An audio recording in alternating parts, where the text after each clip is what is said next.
This segment of DoD TV's Natural Barn is brought to you by Muddy Outdoors. This week on Winchester and Drury's Natural Born. This is our annual rifle hunt. His rack is huge. Here he is, just a big old Iowa 8-point. We got birds on the roost right behind us. That is great stuff, man. Here we are in the middle part of December. It's gun season in Iowa. That's the buck we came in here for. Whew, what a big old 9-point. Winchester and Drury Outdoors present Natural Born. It's in your blood.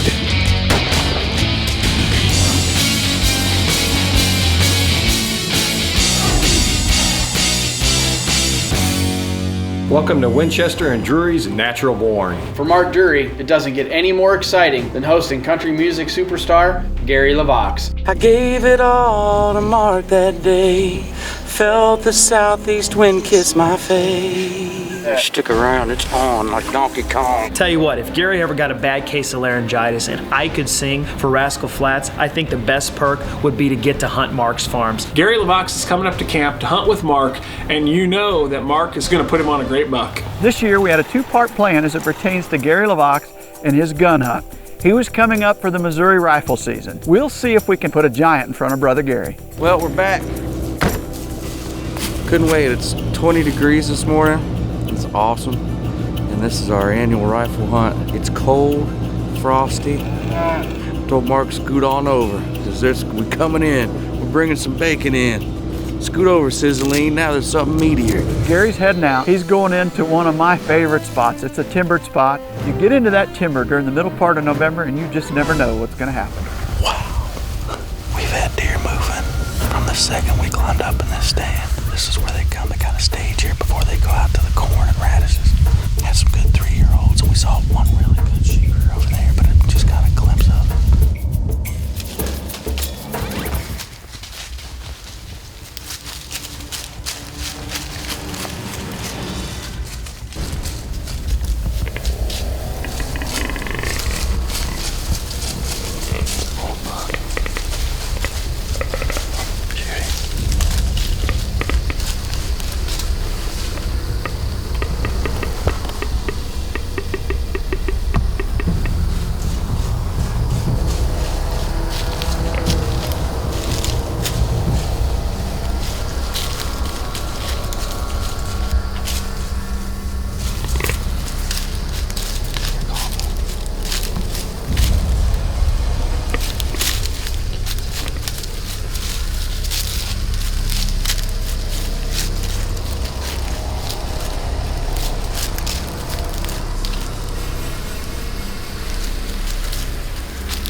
So the mid-November strategy comes and goes, and we don't find the deer we're looking for.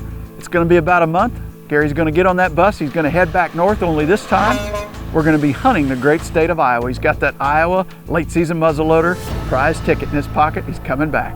Stay up to date with our official journal on DruryOutdoors.com. Well, we're going to pick up where we left off.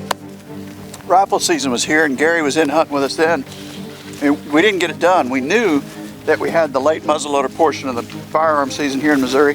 Plus he drew a Iowa late muzzleloader tag. So hopefully we can get that gun buck on the ground for him. He just pulled in, so I thought we'd say hello. There is one particular deer that I would love to see Gary kill. Well, actually one or two particular deer. And I've got great pictures of both of them. It's one deer that I call Critical Mass and the other one that I call the Great 8. He's gonna go in. We got cloudy weather. We don't know if the deer are gonna move, but the first night in is generally good luck for Gary. He has had some amazing luck the first night of his trips up here. Out here hunting late Iowa muzzleloader season. It's 3 o'clock. Life is good. We're sitting on the standing bean field. You know, this time of the year, you know, hunting late season food plots is just as good as, if not better than hunting the rut. So it's day one. So it should be a good evening.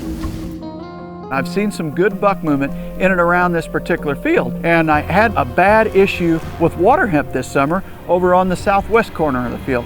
And when you know Brandon and Gary go out, and where's the buck show up? but right in the midst of all that water happening, I mean, you can barely see the deer. That's definitely that one he told us we wouldn't hesitate to shoot. Yeah. That's a big 8-pointer. Yeah, we'll kill him.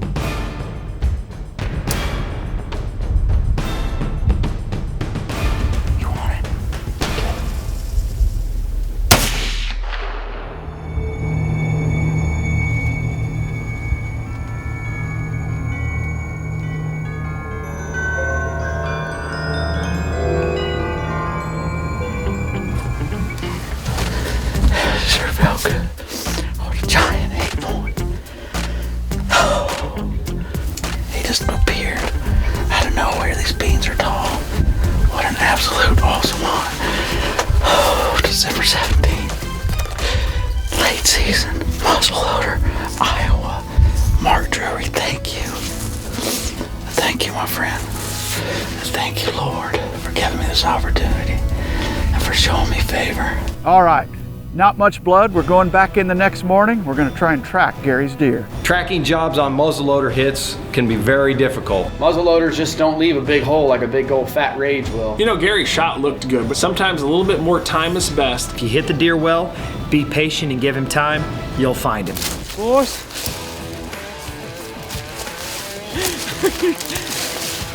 You kidding me? The good Lord blessed me with a late Iowa muzzleloader tag. Indeed. It is the late muzzleloader season, and you know, Gary came in and rifle hunted with us during the Missouri rifle season, and we had a good time, and you saw some nice deer, and we just didn't end up shooting anything, so we said, you know what, let's reconvene Iowa late muzzleloader, and first night in, close the deal, brother. That's it. Here he is, just a big old Iowa 8-point, and I'm so happy for you. Thanks, Gary. Thanks for everything you do for hunting, man. Oh, you kidding me? You sure represent us well, Doug. That's just who I am. Yes, sir. Music's what we do, and this is who we are. This segment of DoD TV's Natural Barn is brought to you by Analogics. Protect your herd with the power of science.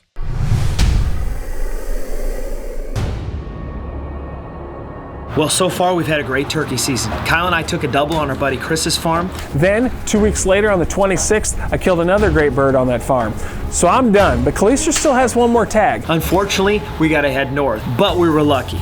Joel Barthel, a good friend of ours at Illinois Extreme Outfitters, has invited us up for turkey season. We saw a ton of turkeys there deer season, and now it's turkey season in the spring, and we're headed up north.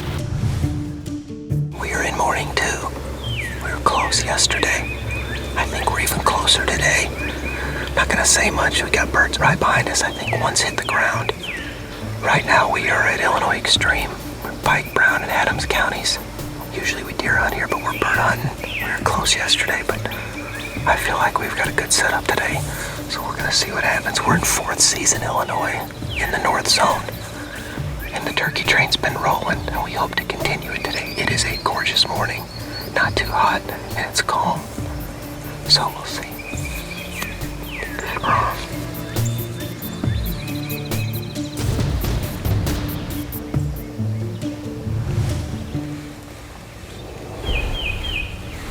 Here. See if you can see him here. Okay. Yeah, he's along the fence. We get up there right after daylight, birds hammering. I can even see this bird. He is right on the other side of the fence. Man, but he will not cross the fence. He's too dumb to cross it. He's gotta find that hole in the fence. I'm just like, hey, stupid bird, you know what? You can fly. I know you don't think it, but you could fly over that fence. It took a long time. We had to really work this gobbler. Is he still on that fence? I think so. He's gotta be right there. Oh, good. Finally, there is a small hole in the fence, and that trail led right past our blind. Get ready, man. He sounds like he's right there. Okay. Filming me.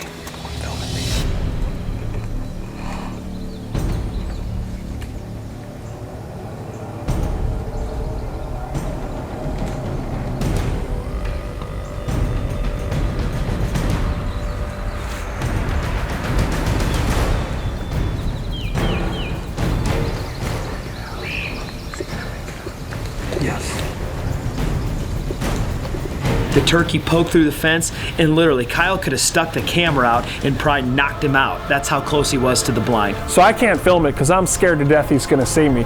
But the decoy did its job, and we were right on top of him.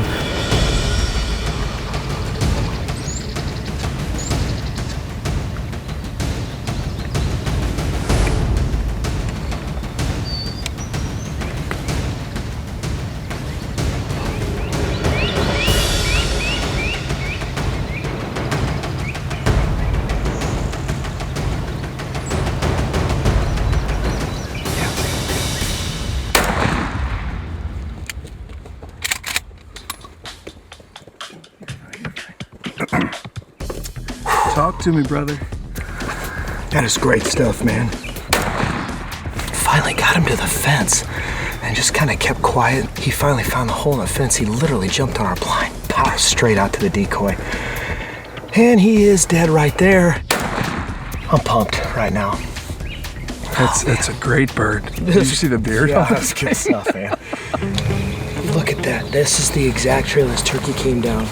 Here's the corner of our blind. We're literally a step and a half. You can see the deer using it. But this fence runs all the way up here. Come here, come up here. Follow us up here. This right here. That was it. There he be. Oh, he got pellets in his head too. What we got for hookies? Oh yeah. Oh, dude. Freaking limb hanger, boy. Well, here we are, May 3rd, 4th season, North Zone, Illinois, and we are at Illinois Extreme. Got to give a big thanks to Joel. A couple years ago, Kyle killed a dandy of a whitetail.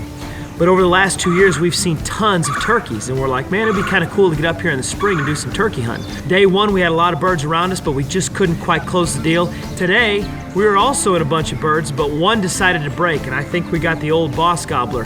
He broke away from the pack, and he got behind a fence as well, but found his little nook and cranny between the fences, came through, saw our decoy setup, and the story is played out. We've got a beautiful dead bird in front of us. You're watching Natural Born.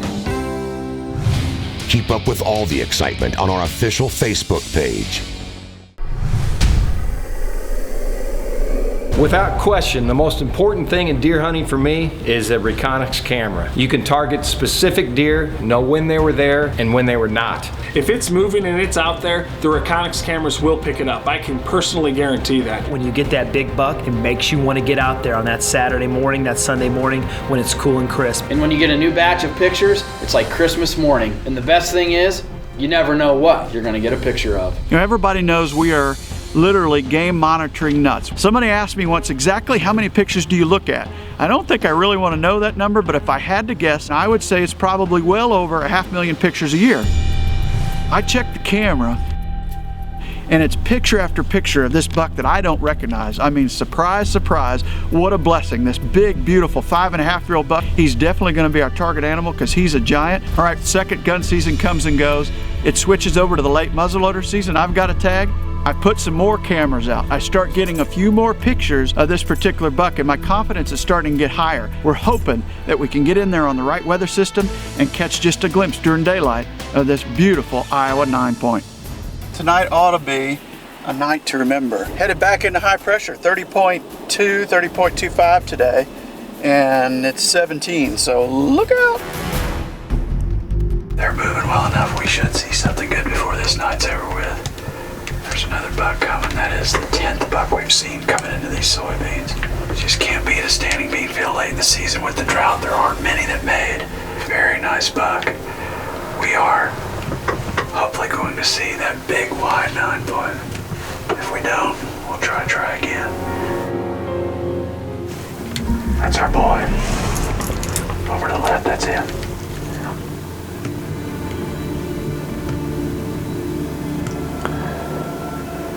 He's behind a tree and faces us right now. We'll see if he gets in close and gives us a good shot. That buck came out and has literally just stood there facing us the entire night. We've had bucks walking past him, other bucks out in the field, and he won't come any closer. We've had does walk past him, and it just goes to show he's really putting the food back into his system. We're hoping he fills up and walks a little bit just to come a little closer. Mark gave us a broadside.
Ready? Ready? Yep.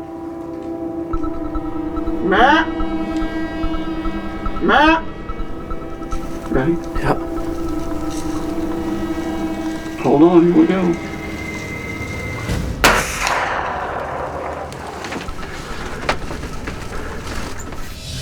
Whew. What a big old 9 point. What a giant Iowa 9. That's the buck we came in here for, and he finally walked across the field, went to that other 5.5-year-old, and gave us the shot we were looking for. It looked like it smoked him. Okay, good. Yeah, it's a great. That smoke always just, you never know what happened, but it felt good. I heard it, pow, I heard it hit him, so I think we just did it.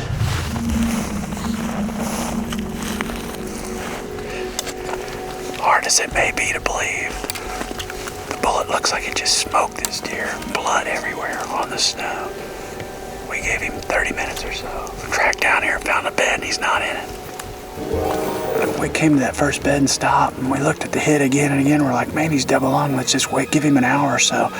We've done that. We're back on blood. We're probably, I'll bet we're 500 or 600 yards from where I shot that deer, but obviously we nudged him out of that first bed, so we're back on good blood now.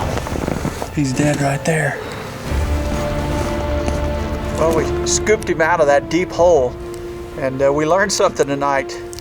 Looked like a double lung shot, fairly certain it is. We tracked immediately, jumped the deer. He ended up going about a half mile, but we gave him a couple hours, finally went in there and found the deer. He had just expired as well. Happy to find this big dog. You know, we dealt with the worst drought I can remember up here this year. Had a lot of EHD, and consequently, our food plots that we're accustomed to hunting during the latter part of the season didn't make that well. So we've only got 3 or 4 fields. But consequently, those 3 or 4 fields are just stacked full of deer. It's not ideal because you put a little more social stress on the herd than you normally would, but it makes for some incredible hunting. We're seeing so many different bucks and so many deer. We tried to get this deer for weight, it didn't work. We kept hunting him, kept checking the cameras, and finally he started showing up daylight. He came in tonight and put on a show, finally got a shot at 100 yards and was able to take the deer. What a great way to end the Iowa season. What a great way to end the Iowa late season. I've said it so many times, I'll say it again. Luckiest guy in the world. Terry and I are so blessed to get to do what we do, and we appreciate the fact that you allow us to do it. Next week on Winchester and Drury's Natural Born. The 20-pointer's coming across the field. He's just a giant. We got a coyote here and a restraint. Everybody's got to do their part. We got a little white trash going this morning. Unbelievable hunt. Catch Dream and Henderson out and make a pretty good team, do we not? Thank you.